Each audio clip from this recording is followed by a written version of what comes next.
வணக்கம். Welcome to கதை திரட்டு audio books. இந்த வீடியோவில் நம்ம என்ன கதை கேட்க போகிறோம்னா 27ஆம் நம்பர் அறை சிறுகதை. வாங்க கதைக்குள்ளே போகலாம். டாக்டர் மோகன் தம் அறை கதவை தள்ளிக்கொண்டு தம் இருக்கையில் அமரும் முன் நர்சிங் ஆர்டர்லி மைக்கேல் அவரிடம் அவசரமாக சொன்னான். ரூம் 27 பேஷண்ட் காலையில் இருந்து உங்களை கூப்பிட்டு கொண்டிருக்கிறார் டாக்டர். முகம் கூட தெளிவாக இருக்கிறது. Room 27, you mean mister Ramamirtham என்று திருப்பி கேட்டார் டாக்டர் மோகன். 27ஆம் நம்பர் அறையில் இருந்த நோயாளியின் பெயர் ராமாமிர்தம். வயது இப்போது 55ஐ தாண்டி இருக்கும். வசதியுள்ள குடும்பத்தை சேர்ந்தவர்தான். இல்லாவிட்டால் தொடர்ந்து இத்தனை ஆண்டுகளாக ஆஸ்பத்திரியில் தனி அறைக்கான செலவுகளை சமாளித்துக் கொண்டிருக்க முடியுமா? ராமாமிர்தம் தஞ்சாவூர் ஜில்லாவை சேர்ந்த பெரிய நிலச்சுவான்தார். சென்னையில் பல கம்பெனிகளில் டைரக்டர். அவருக்கு சொந்தமான நிறுவனங்கள் சிலவும் இருந்தன. 20 வயது ஆகும்போதே அவருடைய திருமணம் சொந்த மாமன் மகளான வைதேகியுடன் முடிந்துவிட்டது. ஒரு பெண்ணும் 3 பிள்ளைகளும் கொண்ட மிகவும் ஒற்றுமையான குடும்பம். ஒருவர் மேல் ஒருவர் பாசத்தை பொழிந்து வந்தனர். முக்கியமாக ராமாமிர்தத்துக்கு தம் மனைவி வைதேகியை காட்டிலும் தம் 3 பிள்ளைகளையும் விட மேலாக மூத்த பெண் மதுரத்தின் மேல் ஒரு தனிப்பட்ட பிரியம் உண்டு. ஊரே வியக்கும்படியாக அவள் திருமணத்தை நடத்தினார் ராமாமிர்தம். அவருக்கு இணையான சம்பந்தம். ஒரே பையன். ஜோடி பொருத்தத்தை கண்டு அதிசயித்தவர்கள் பலர். பணம் பணத்துடன் சேர்கிறது என பொறுமையவர்கள் பலர். அன்று அவர்கள் குடும்பத்தை சேர்ந்தவர்கள் யாருமே மறக்க முடியாத அந்த நாளில் மதுரம் மாப்பிள்ளையுடன் பெங்களூர் புறப்பட்டு போவதாக இருந்தது. மாப்பிள்ளையின் நெருங்கிய நண்பனுக்கு பெங்களூரில் மறுநாள் திருமணம். 24 மணி நேரத்தில் புயல் காற்றுடன் கூடிய பெருமழை பெய்யலாம் என்று வானொலியில் தெரிவித்திருந்தார்கள். பத்திரிகைகளிலும் கூட போட்டிருந்தார்கள். ராமாமிர்தம் பயணத்தை நிறுத்தும்படி கேட்டுக்கொண்டார். அப்படியே போகத்தான் வேண்டுமென்றால் இரவு ரயிலில் புறப்பட்டு போகலாம் என்ற ஆலோசனை சொன்னார். அனாவசியமாக பயப்படுகிறீர்கள் மாமா என்று கூறிவிட்டு பிடிவாதமாக அவன் காரிலேயே புறப்பட்டு போனான். காரை கண்ணன் ஓட்ட அவன் அருகில் ஒயிலாக அமர்ந்து கொண்டாள் மதுரம். அவர்கள் புறப்பட்டு போன பக்கத்தையே பார்த்தபடி வெகு நேரம் உட்கார்ந்திருந்தார் ராமாமிர்தம். அன்று இரவு 12 மணிக்கு புயல் ஓய்ந்தது. ஆனால் அதைவிட பயங்கரமான செய்தி வந்து சேர்ந்தது. பலத்த காற்று மழையில் பாதை தெரியாமல் கண்ணனின் கார் ஒரு மரத்தின் மீது மோதி கவிழ்ந்து விட்டதாம். பின்னால் போய்கொண்டிருந்த ஒரு லாரி டிரைவர் அதை கவனித்து இருவரையும் வேலூர் ஆஸ்பத்திரிக்கு எடுத்து போயிருக்கிறாராம். அடுத்த 10வது நிமிஷம் ராமாமிர்தம் தம் காரை வெளியே எடுத்து விட்டார். வைதேகியும் குழந்தைகளும் பின் ஆசனத்தில் மௌனமாக அமர்ந்திருந்தார்கள். டிரைவர் மறுபேச்சு பேசாமல் அவர் பக்கத்தில் அமர்ந்திருந்தான். அசுர வேகத்தில் கார் பறந்தது. 2 மணி நேரத்துக்குள்ளாக வேலூர் ஆஸ்பத்திரியை அடைந்தது. ராமாமிர்தத்தை டாக்டர்கள் அழைத்து போனார்கள். வார்டுக்கு அல்ல, ஆஸ்பத்திரியை ஒட்டி தனியாக கட்டப்பட்டிருந்த அந்த பயங்கர அறைக்கு. அவர் பெற்ற ஒரே மகள், உயிராக மதித்த பெண், வெள்ளை போர்வையால் மூடப்பட்டு மீளா துயிலில் ஆழ்ந்திருந்தாள். மதுரம் என்ற ஒரு சத்தம் ராமாமிர்தத்தின் அடி வயிற்றில் இருந்து வந்தது. அவர் அதற்கு பிறகு அழவில்லை, கதறவில்லை, ஏன் பேசக்கூட இல்லை. பெண்ணின் மார்பில் தம் முகத்தை புதைத்து கொண்டு விம்மி வெடித்த வைதேகியின் பக்கம் அவர் திரும்பவில்லை. என்ன நடந்துவிட்டது என்று முற்றும் புரியாமல் விழி ஓரத்தில் நீர் திவலைகளுடன் நின்ற தம் பிள்ளைகளை கூட அவர் கவனிக்கவில்லை. எங்கே அவன், என் மாப்பிள்ளை என்றுதான் கேட்டார். தலையில் பலத்த அடியுடன், கால்களில் எலும்பு முறிவுடன், பிழைப்பானா மாட்டானா என்ற உறுதியற்ற நிலையில் கண்ணன் அதே ஆஸ்பத்திரியில் இன்னொரு மூலையில் கிடந்தான். தம் கால் செருப்புகளை தேய்த்து சப்தமிட்டபடி அவர் நடந்தார். கண்ணனின் கால்மாட்டில் போய் நின்றார். அவன் பிரக்ஞை அற்றுப்போன நிலையில் துவண்டு கிடந்தான். அடுத்த வினாடி அவர் செய்த காரியத்தை யாருமே எதிர்பார்க்கவில்லை. அடப்பாவி, என் மதுரத்தை கொன்று விட்டாயேடா என்று கூவியபடி அவன் மேல் விழுந்தார். அவர் கரங்கள் அவன் கழுத்தை சுற்றி இறுக்கின. ஒரு கணம் திகைத்து நின்ற டாக்டரும் மற்ற இதர சிப்பந்திகளும் மின்னல் வேகத்தில் செயல்பட்டார்கள். அவர் கரங்களை கழுத்து நின்று அகற்றினார்கள். திமிரி கொண்டிருந்த அவரை அடக்க 4 பேர் தேவைப்பட்டது. அவர் கைகள் பரபரத்தன. பலவந்தமாக அவரை இழுத்து போனார்கள். தம் சக்தியை எல்லாம் இழந்தவராக ஒரு நாற்காலியில் சாய்ந்தார் அவர்.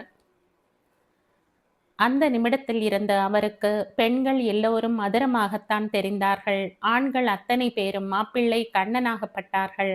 2, 3 பேராக இருந்தால் பேசாமல் இருப்பார். தனியாக ஒருவன் மாட்டிக்கொண்டால் அவர் கைகள் அவன் கழுத்தைத்தான் பற்றும். எடுத்துக்கொண்ட முயற்சிகள் ஏதும் பலன் அளிக்காததால் 3ஆம் நாள் கண்ணன் மதுரத்தை பின்பற்றி போய்விட்டான். ஆனால் ராமாமிர்தம் அதை உணரும் நிலையில் இல்லை. சங்கிலியால் பிணைக்கப்பட்டு சென்னைக்கு அழைத்து வரப்பட்ட அவர் அந்த 27ஆம் நம்பர் அறையில் அடைக்கப்பட்டார். இனி அவர் ஆயுட்காலம் முழுவதும் ஆஸ்பத்திரி வாசம்தான் என்ற முடிவுக்கு அநேகமாக எல்லோரும் வந்துவிட்டார்கள். ஆண்டுகள் ஓடிக்கொண்டே இருந்தன. அப்படிப்பட்ட ஒரு நிலையில்தான் டாக்டர் மோகனுக்கு அவரிடமிருந்து அழைப்பு வந்தது. டாக்டர் மோகன் தம்முடன் 2 டாக்டர்களையும் திடகாத்திரமான 2 ஆடோளிகளையும் அழைத்து கொண்டு 27ஆம் நம்பர் அறையை திறக்க சொன்னார். ஒரு பக்கமாக போடப்பட்டிருந்த கட்டிலில் படுத்திருந்த ராமாமிர்தம் கதவு திறக்கப்படும் ஓசை கேட்டு எழுந்து உட்கார்ந்தார். டாக்டர் மோகன் அவர் கண்களை கவனித்தார். அதில் முன்பு இருந்த வெறி இல்லை. எங்கேயும் அந்த விழிகள் அலையவில்லை. குட் மார்னிங் டாக்டர் என்றார் ராமாமிர்தம். குட் மார்னிங் என்றார் மோகன். தம் செவிகளை அவரால் நம்ப முடியவில்லை. இத்தனை தெளிவாக அந்த பேஷண்ட் இதுவரையில் பேசியதே இல்லை. உட்காருங்கள் டாக்டர், எனக்கு இப்போது ஒன்றும் இல்லை. ஐ ஆம் கம்ப்ளீட்லி ஆல் ரைட் என்றார். டாக்டர் மற்றவர்களை பார்த்தார். நீங்கள் நம்ப மாட்டீர்கள். என் பெயர் ராமாமிர்தம். என் மனைவி வைதேகி. என் ஒரே பெண். என்ன பார்க்கிறீர்கள்? நான் எப்படி என் மனநிலையை நிரூபிப்பது? சுப்பிரமணியம் புஜங்கம் சொல்லட்டுமா? டாக்டர் மோகன் கடல் மடை திறந்தாற் போன்ற இந்த பேச்சை கேட்டு அயர்ந்து பின் வாங்கினார். பயப்படாதீர்கள் டாக்டர், இது 75வது வருஷமா? அந்த கேலண்டர் அப்படித்தான் சொல்கிறது. அப்படியானால் நான் 10 வருஷங்களாக இங்கு இருக்கிறேன். My God, 10 long years. என் பெண் மதுரம் என்றால் மதுரம். புவர் கேர்ள் ஒரு விபத்திலே போய்விட்டாள். இத்தனை வருஷங்களாக உங்களுக்கு தொந்தரவு கொடுத்து கொண்டு வந்திருக்கிறேன் இல்லையா டாக்டர்? மோகனுக்கு நிச்சயமாக தெரிந்தது. ராமாமிர்தம் பூரண குணமடைந்து விட்டார். சுய நினைவு பூரணமாக திரும்பிவிட்டது. எப்படி இந்த அதிசயம் நடந்திருக்க கூடும்? மருந்துகளாலும் மனத்தத்துவ சிகிச்சைகளாலும் நடைபெறாத இந்த அற்புதமான மாற்றம் எப்படி இப்போது ஏற்பட்டிருக்க கூடும்? மிஸ்டர் ராமாமிர்தம், நீங்கள் சொன்னது அத்தனையும் கரெக்ட். ஆமாம், இவ்வளவு தெளிவாக பேச உங்களுக்கு எப்படி தெரிந்தது என கேட்டார் டாக்டர். என் மனைவி வைதேகி வந்திருந்தாள். உங்கள் மனைவியா என்று கேட்ட டாக்டர் சட்டென்று எழுந்தார். நீங்கள் ரொம்பவும் பயப்படுகிறீர்கள் டாக்டர். உட்காருங்கள். உங்களுக்கு தெரியாமல் பூட்டி இருக்கும் இந்த அறைக்குள் அவள் எப்படி வருவாள்? என் கனவில் தான் சார் வந்தாள். தினமும் வருகிறாள். நேற்று என்னை ரொம்பவும் கோபித்து கொண்டு விட்டாள். கண்ணன் என் மாப்பிள்ளை சார். வேண்டுமென்றேயா மரத்தில் மோதியிருப்பான்? மதுரத்தின் மேல் அவனுக்கு உயிர் சார். மோகன் மன நிறைவுடன் சொன்னார். எனக்கு ரொம்பவும் திருப்தி மிஸ்டர் ராமாமிர்தம். நீங்கள் பழைய நிலையை அடைந்தது இந்த ஆஸ்பத்திரிக்கே ஒரு பெருமை. நான் தான் சார் உங்களுக்கு நன்றி சொல்லணும். உங்கள் முகத்தில் இன்னும் கலவரம் போகவில்லை. நான் ரொம்பவும் மிருகத்தனமாக நடந்து கொண்டேனா? என் வைதேகி சொன்னாள். அவளையே நான் மதுரம்னு ஒரு நாள் நினைத்து விட்டேனா? பாசம் சார், எல்லையற்ற பாசம். கண்மூடித்தனமாக அவள் மேல் வைத்து விட்டேன். என் புத்தியையே இத்தனை நாள் மயக்கி விட்டது. நீங்கள் ஓய்வு எடுத்துக்கொள்ளுங்கள். உங்களுக்கு உலவ வேண்டும் என்று தோன்றினால் அதற்கும் ஏற்பாடு செய்கிறேன். அதெல்லாம் வேண்டாம் டாக்டர். என் மனைவியையும் குழந்தைகளையும் உடனே வரவழையுங்கள். என் மனைவியை நான் உடனே அடையாளம் கண்டுகொள்வேன். நேற்று ராத்திரி கூட அவள் கனவில் வந்திருந்தாள். என் பிள்ளைகள் தான் எப்படி வளர்ந்திருக்கிறார்கள். கணேஷ், குமார், பாஸ்கர். அது என் கடமை சார். மகிழ்ச்சியுடன் நானே செய்ய விரும்புகிற காரியம். உடனே வேண்டிய ஏற்பாடுகளை செய்கிறேன் என்றார் டாக்டர். தம் அறைக்கு திரும்பிய மோகன் மற்ற டாக்டர்களுடன் கலந்து ஆலோசித்தார். அனுபவப்பட்ட ஒரு டாக்டர் மட்டும் தமக்கு இன்னும் நம்பிக்கை வரவில்லை என்றார். டாக்டர் மோகன் தம் ரெக்கார்டுகளில் இருந்து ராமாமிர்தத்தின் விலாசத்தை குறித்து கொண்டார். போனில் கூப்பிட்டு சொல்வதை காட்டிலும் நேரில் போவது உசிதமாகப்பட்டது. வீட்டில் ஏதோ மங்கள காரியம் நடந்து கொண்டிருந்தது. வரிசையாக சாப்பிட்டு கொண்டிருந்தார்கள். முன் அறையில் காத்திருந்த டாக்டர் மோகனை பார்க்க 3 பிள்ளைகளும் ஓடி வந்து விட்டனர். மூத்தவன் கணேஷ் தில்லியில் நிதி அமைச்சகத்தில் உயர் அதிகாரி, அடுத்தவன் கேப்டன் குமார், விமானப்படையில் அதிகாரி, கடைசி பிள்ளை பாஸ்கர் அமெரிக்க கம்பெனி ஒன்றில் ஒரு பெரிய வேலையில் இருந்தான். என்ன டாக்டர், இப்போது எங்கள் அப்பாவுக்கு சீரியஸாக ஏதும் இல்லையே என்று கேட்டான் கணேஷ், டாக்டரை உட்காரக்கூட சொல்லாமல். என்ன பிள்ளைகள் இவர்கள், நல்லதாக முதலில் ஏதும் தோன்றாதா என்ற மனதுக்குள் சலித்து கொண்டார் டாக்டர். மிஸ்டர் ராமாமிர்தம் நல்ல நிலையை அடைந்ததை விவரித்தார் டாக்டர். செய்தியை கேட்டு அவர்கள் மூவரும் வாயே திறக்கவில்லை. இப்படி ஒரு திருப்பம் அவர்கள் எதிர்பார்க்கவில்லையோ? தேவையற்றதோ? கசப்பாக இருக்கிறதோ? அம்மா வந்து அவர் கனவில் சொன்னாளாமா என்று கேட்டான் பாஸ்கர் தன் பிரம்மையில் இருந்து விடுபட்டவனாக. ஆமாம், அப்படித்தான் ராமாமிர்தம் சொல்கிறார் என்றார் டாக்டர். இம்பாசிபிள் டாக்டர், அவள் போய்விட்டாள், ஹார்ட் அட்டாக், இன்றைக்கு 13ஆம் நாள் என்றான் அவன். டாக்டர் அதிர்ந்து போனார். அப்படியானால் ராமாமிர்தத்தின் கனவில் வந்தது யார்? வைதேகியின் ஆவியா? ராமாமிர்தத்தின் பிரம்மையா? ஆண்டவனின் அற்புதமா? அவர் படித்த படிப்பு விளக்க முடியாத ஒரு ரகசியம் அல்லவா இது? இதை ராமாமிர்தத்துக்கு எப்படி தெரிவிப்பது? அவர் தம் சுய நினைவு அடைந்தது இந்த பேரிடையை தாங்கிக் கொள்ளத்தானா? நான் சொல்வதை சற்று கவனமாக கேளுங்கள். எந்த விதமான அதிர்ச்சியையும் தாங்கிக் கொள்ளும் நிலையில் உங்கள் தந்தை இப்போது இல்லை. பூரித்து நிற்கும் பலூன் அவர் இப்போது. இந்த செய்தி அவரை ஊசியால் குத்துவது போல ஆகும். அதே சமயத்தில் அவரை தொடர்ந்து இங்கே அழைத்து வராமல் இருப்பதும் சாத்தியம் இல்லை. அவர் உங்களை எல்லாம் பார்க்க துடித்து கொண்டிருக்கிறார். உங்களுக்கு இந்த பங்களாவை தவிர பக்கத்தில் ஏதாவது வேறு வீடு இருக்கிறதா? இருக்கிறது டாக்டர், காட்டாங்குளத்தூரில் ஒரு வீடு இப்போது காலியாக இருக்கிறது. நாளைக்கே நீங்கள் உங்கள் மனைவிகளுடன் அங்கே போங்கள். உங்கள் குழந்தைகள் இங்கேயே இருக்கட்டும். ராமாமிர்தம் ரொம்பவும் கெட்டிக்காரர். எப்படியாவது உண்மையை கிரகித்து விடுவார். மந்தித்து போன மூளை இப்போது வெகு விரைவில் செயல்படும். 15 நாட்கள் அவருடன் பழகுங்கள். உங்கள் தாயார் வடக்கே காசி யாத்திரை போயிருப்பதாக சொல்லுங்கள். நான் தினமும் வருகிறேன். பக்குவமாக அவர் மனதை தயார் செய்து பின்னர் உண்மையை நானே அவரிடம் சொல்கிறேன். இதை தவிர வேறு வழி ஏதும் எனக்கு புலப்படவில்லை. அவரை எங்களுடன் வைத்துக் கொள்வதில் ஏதாவது ஆபத்து, ரிஸ்க் இருக்குமா டாக்டர் என்று கேட்டான் பாஸ்கர். அவர் அவனை வெறுப்புடன் பார்த்தார். நான் அவரை தயார் செய்து அழைத்து வருகிறேன் என்றார். அவர்கள் அரை மனதுடன் சம்மதித்தார்கள். அன்று மாலை டாக்டர் அவரை காட்டாங்குளத்தூருக்கு அழைத்து போனார். பெரிய பங்களாவில் ரிப்பேர் வேலை, அவர் மனைவி காசிக்கு போயிருப்பது, பிள்ளைகள் மூவரும் தங்கள் மனைவிகளுடன் அவருக்காக காத்திருப்பது எல்லாம் விவரித்தார். வீட்டு வாசலில் 3 பிள்ளைகளும் தங்கள் மனைவிமார்களுடன் நின்று கொண்டிருந்தார்கள். ராமாமிர்தம் காரில் இருந்து இறங்கினார். இந்த வீடு நான் 62ல் கட்டினேன். கிரக பிரவேசத்துக்கு சீஃப் மினிஸ்டர் கூட வந்திருந்தார் என்றார். தம் மகன்களையும் அவர்கள் துணைகளையும் ஏற இறங்க பார்த்தார் ராமாமிர்தம். டாக்டர் அவர்களை அறிமுகப்படுத்த முன் வந்தார். ராமாமிர்தம் கை அமர்த்தி தடுத்தார். கொஞ்சம் பொறுங்கள், லெட் மீ ட்ரை. என்னால் கண்டுபிடிக்க முடிகிறதா என்று பார்க்கிறேன். ராமாமிர்தம் ஒரு முறைக்கு 2 முறை சுற்றி பார்த்தார். கணேஷின் மீது அவர் பார்வை பதிந்தது. யார் கணேஷ்? நீ என்ன பெரிதாக மீசை வைத்து கொண்டாலும் உன் சப்பை மூக்கு உன்னை காட்டி கொடுத்து விட்டது என்றார் அவர். கணேஷ் தலையை குனிந்து கொண்டான். ராமாமிர்தம் திரும்பினார். யோ டர்ட்டி ஃபெலோ, நகத்தை கடிக்கும் பழக்கம் இன்னும் உனக்கு போகவில்லையே பாஸ்கர் என்றார். பாஸ்கர் சட்டென்று தன் கையை வெளியே எடுத்தான். அப்போ நீ குமார், பழைய விரைப்பு உனக்கு இன்னும் போகவில்லையே. போலீஸா ஆர்மியா என கேட்டார். ஏர்ஃபோர்ஸ் கேப்டன் என்றான் குமார் அதே விரைப்புடன். குட் குட் என்றபடி உள்ளே நுழைந்தார் ராமாமிர்தம். அப்பாவுக்கு நமஸ்காரம் செய்யுங்கள், உங்கள் மனைவிமார்களை அறிமுகப்படுத்தி வையுங்கள் என்று டாக்டர் சொன்னார். அவர்கள் மரம் போல நின்று கொண்டிருந்தார்கள். கற்பகம் இந்த வீட்டின் மூத்த மருமகள் என அறிமுகப்படுத்தினான் கணேஷ். கற்பகம் குனிந்து நமஸ்காரம் செய்தாள். அவள் குனிந்த போதும் நிமிர்ந்த போதும் அவள் அணிந்திருந்த திருமாங்கல்ய கொடியும் இதர நகைகளும் தொங்கி தன் நிலையை திருப்பி அடைந்தன. பிறகு மற்ற மருமகள்களையும் அறிமுகப்படுத்தி வைத்தனர்.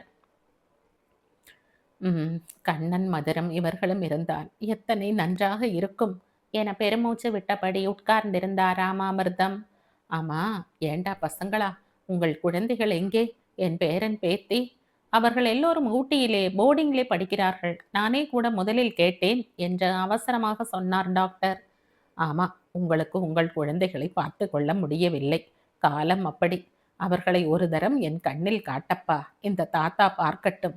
நேத்து மாதிரி இருக்கிறது. இந்த பசங்கள் எல்லாம் நிக்கர் போட்டுக்கொண்டு காம்பவுண்டில் விளையாடும். இன்றைக்கு இவர்களுக்கு பிள்ளைகள், நான் தாத்தா என சிரித்தார் ராமாமிர்தம். அவர் மெதுவாக மாடிப்படிகளில் ஏறி போனார். அங்கேதான் அவருக்கு தனி அறை ஏற்பாடு செய்யப்பட்டிருந்தது. Bathroom attached. ஒரு அகலமான கட்டில், சிறிய பில்லோ, பெரிதாக புதிய தலையணைகள், பக்கத்தில் ஒரு சிறிய கபோர்டு, ஒரு டீப்பாய், அதன் அடியில் பழத்தட்டு, கைக்கு எட்டும் தூரத்தில் தண்ணீர் கூஜா. பையன்கள் ஒன்றும் குறை சொல்ல இடம் வைக்கவில்லை. அறையை திருப்தியுடன் பார்த்துவிட்டு ராமாமிர்தம் கட்டிலில் உட்கார்ந்தார். ஏனம்மா கற்பகம், உன் மாமியார் என்றைக்கு ஊரில் இருந்து திரும்பி வருகிறாள்? அவள் பதில் பேசாமல் திரு திருவென்று விழித்தாள். கணேசன் அவசரமாக உதவிக்கு வந்தான். அம்மா தானப்பா, இப்போ காசியில இருக்கிறாள். நான் நேற்று கடிதம் போட்டு விட்டேன். அதிகம் போனால் 15 நாட்கள், நிச்சயம் அதற்குள் திரும்பி விடுவாள். புறப்படுவதற்கு முன்பு டாக்டர் மீண்டும் பிள்ளைகளை எச்சரித்தார். அவர் காதில் விழும்படி, உங்கள் தாயாரை பற்றியோ வேறு குடும்ப விஷயமாகவோ இன்னும் 10 நாட்களுக்கு பேசாதீர்கள். யாரையும் எவ்வளவுதான் நெருங்கிய சொந்தக்காரர்களாய் இருந்தாலும், நண்பர்களாக இருந்தாலும் அவருடன் பேச அனுமதிக்காதீர்கள். மறுநாள் காலை டாக்டர் ஆஸ்பத்திரிக்கு புறப்படும் சமயம் போன் வந்தது. காலையில் ஆகாரம் கொடுக்க போனோம், என்னை கொல்ல வந்து விட்டார். டேய் மாப்பிள, நீ தானடா என் பொண்ணை கொன்ன என்று கழுத்தை பிடிக்க வந்தார். எப்படியோ வெளியில் ஓடி வந்து கதவையும் பூட்டி விட்டோம். சீக்கிரம் வாருங்கள். டாக்டர் மோகன் ஆஸ்பத்திரிக்கு போன் செய்து வேனையும் ஆட்களையும் நேராக காட்டான் குளத்தூருக்கு அனுப்ப சொன்னார். தாமும் அங்கு உடனே விரைந்தார். ஜன்னல் வழியாக எட்டி பார்த்த அவர் திடுக்கிட்டு போனார். தலையெல்லாம் கலைந்து கண்கள் எல்லாம் சிவக்க ராமாமிர்தம் எங்கேயோ பார்த்தபடி நின்று கொண்டிருந்தார். கைகளை திறந்து திறந்து மூடினார். சட்டென்று அவர் பார்வை டாக்டரின் மேல் விழுந்தது. டே, இங்க தானடா இருக்கிறாய்? என் மதுரத்தை கொன்னவன் நீதானே என்று பாய்ந்து வந்தவர் ஜன்னலையே பெயர்த்து எடுத்து விடுவது போல ஆட்டினார். ஆஸ்பத்திரி வேன் வந்தது. முரட்டு ஆட்கள் 4 பேர் இறங்கினர். ராமாமிர்தம் திமிரினார்.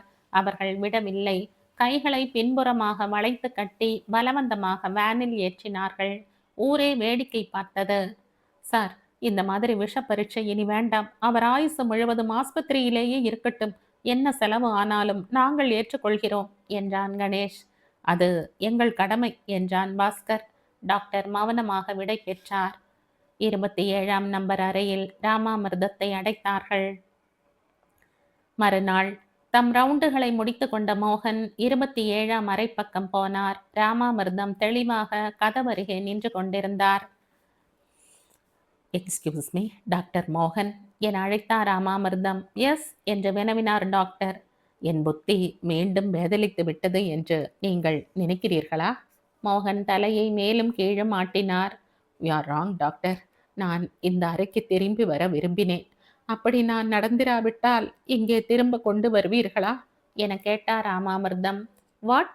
நீங்கள் இங்கு திரும்ப வர ஆசைப்பட்டீர்களா? எதற்காக? மோகன் குரலில் தெரிந்தது வியப்பா கோபமா? என் மனைவிக்காக நான் அழ வேண்டாமா? அவளை கடைசியாக நான் இங்கேதானே பார்த்தேன். ராமாமிர்தத்தின் குரல் கம்மியது. What nonsense! உங்கள் மனைவி காசிக்கு? இல்லை டாக்டர், காசிக்கு போகவில்லை. கைலாசத்துக்கே போய்விட்டாள். இன்று 17 நாட்கள் ஆகின்றன. சார் என்றார் டாக்டர் கதவருகே வந்து நின்று. ஆமாம் டாக்டர், ஒரு கணவனுக்கு மனைவிக்கும் இடையே எத்தனையோ ரகசியங்கள் உண்டு இல்லையா? அவர்களிடையே பிறந்து அவர்கள் உள்ளவரை இருந்து அவர்களுடனேயே மடியும் அழகான நினைவுகள் அவை. அப்படி எங்களுக்குள் இருந்தது. என் மூத்த மருமகள் கற்பகன் நமஸ்கரித்த போது அவள் திருமாங்கல்ய கொடியில் இருந்த மகாலட்சுமி டாலர் எங்கள் குடும்ப சொத்து. அது வைதேகியின் தலையில் கோக்கப்பட்டிருந்தது. என் தாயார் மறைந்த பிறகுதான் வைதேகி அதை போட்டு கொண்டாள். நான் உயிருடன் இருக்கும்போது அவள் அதை கழற்ற சம்மதித்திருக்க மாட்டாள். அப்படியானால் என் வைதேகி. ராமாமிர்தம் உடல் குலுங்க அழுதார். அந்த கதறல் டாக்டரின் இருதயத்தை பிளந்தது. யாரங்கே? கதவை உடனே திறவுங்கள் என கூவினார். கதவுகள் திறக்கப்பட்டன. ஓடிப்போய் ப்ளீஸ் அமைதி அடையுங்கள், டேக் இட் ஈஸி என்று கெஞ்சினார் டாக்டர். இருந்தும் கூட ராமாமிர்தத்தின் விம்மல் அடங்க 10 நிமிஷங்கள் பிடித்தன. இருந்தாலும் கூட நான் அவர்களை ஒன்றும் கேட்கவில்லை. 8 மணிக்கு நீங்கள் கொடுத்த மாத்திரையை கையில் எடுத்தேன். கை தடுமாறியது. மாத்திரை கீழே விழுந்தது. குனிந்து தரையில் தேடினேன். ரொட்டி மடித்து வந்த பழைய பேப்பர் கிடந்தது. அற்ப ஆசை. பேப்பர் படித்து எத்தனை வருஷங்கள் ஆகிவிட்டன. அந்த பழைய பேப்பரை எடுத்து பார்த்தேன். என் வைதேகியின் படம் அதில் போடப்பட்டிருந்தது. அவள் பிறந்த தேதியும் இறந்த தேதியும் கூட குறிப்பிடப்பட்டிருந்தன. கீழே அவளுக்காக துக்கம் கொண்டாடும் Mr and Mrs Ganesh, Mr and Mrs Kumar, அப்புறம் மிஸ்டர் அண்ட் மிஸ்ஸஸ் பாஸ்கர். இந்த பைத்தியத்துக்கு அதில் கூட இடமில்லை. அவர் மீண்டும் விம்ம ஆரம்பித்தார். நீங்கள் பெரியவர்கள். அன்னையை இழந்து நிற்கும் அவர்களுக்கு ஆறுதல் சொல்ல வேண்டியவர். நீங்களே கலங்கினால் எப்படி? நான் அந்த மாத்திரையை சாப்பிடவில்லை டாக்டர். ஒரு நாள் சாப்பிடாவிட்டால் என்ன ஆகப் போகிறது என்று நினைத்தேன். அவர்கள் மேல் எனக்கு கோபம் இல்லை. என் நன்மையை கருதித்தான் என்னிடம் சொல்லவில்லை என்பது எனக்கு தெரியும். மல்லாந்து படுத்தவன் அப்படியே உறங்கிப் போனேன். திடீரென்று விழித்த போது எங்கோ மணி 11 அடித்தது. கீழே பேச்சு குரல் கேட்டது. மாடிப்படி இறங்க எத்தனித்தேன். அவர்கள் பேசியது தெளிவாக விழுந்தது. குடும்பத்தில் மூத்த பிள்ளையாக பிறந்தால் எப்போதும் இந்த சிரமம்தான். நீங்கள் எல்லாம் ஏதோ காரணம் காட்டி தட்டி கழித்து விட்டீர்கள். நான் என்ன செய்வேன்? நான் தான் அவரை வைத்து காப்பாற்றியாக வேண்டும். கற்பகம் நடுங்கிக் கொண்டிருக்கிறாள். அப்பாவை பார்த்தாலே பயப்படுகிறாள். சேச்ச, அவருக்கு ஏன் இப்போது? அதுவும் அம்மா போன பிறகு குணமாக வேண்டும். அப்படியே இருந்திருந்தால் வருஷம் 2000மோ 3000மோ அழுதுவிட்டு நிம்மதியாக இருக்கலாமே என அழுத்து கொண்டான் கணேஷ். அத்தனையும் கேட்டுக்கொண்டு நான் சிலை போல் நின்று கொண்டிருந்தேன். எப்படி திரும்பி என் படுக்கையில் நிதானமாக வந்து படுத்தேன் என்பது ஆச்சரியமாக இருக்கிறது. என்னை அவர்கள் அப்பாவாக நினைக்கவில்லை. 10 வருஷ பைத்தியமாக, வேண்டாத சுமையாக நினைக்கிறார்கள். நியாயம்தான் டாக்டர். நான் என்ன செய்வேன் அவர்களுக்கு? அவர்களாக படித்தார்கள். அவர்களாக முன்னேறினார்கள். நல்ல வேலையாக தேடிக்கொண்டார்கள். அழகான குடும்பத்தை அமைத்து கொண்டிருக்கிறார்கள். ஒரு நல்ல பொசிஷன் இருக்கிறது. எதற்காக அவர்கள் என்னிடம் அன்பு காட்ட வேண்டும், நன்றி செலுத்த வேண்டும்? நான் செய்யக்கூடியது ஒன்று உண்டு டாக்டர். அவர்களுக்கு தொல்லை இல்லாமல் அவர்கள் விருப்பப்படி நான் மீண்டும் ஒரு நோயாளியாக இங்கே திரும்ப வேண்டும். இந்த 27ஆம் நம்பர் அறையை எனக்காகவே ஒதுக்கி விடுங்கள் டாக்டர் என்றார் ராமாமிர்தம் கையெடுத்து கும்பிட்டபடி. மோகன் தம் கண்களில் துளிர்த்த நீரை சுண்டி எறிந்தார். மேலே ஒன்றும் பேசத் தோன்றாமல் பிரம்மை பிடித்தவர் மாதிரி இருந்தார்.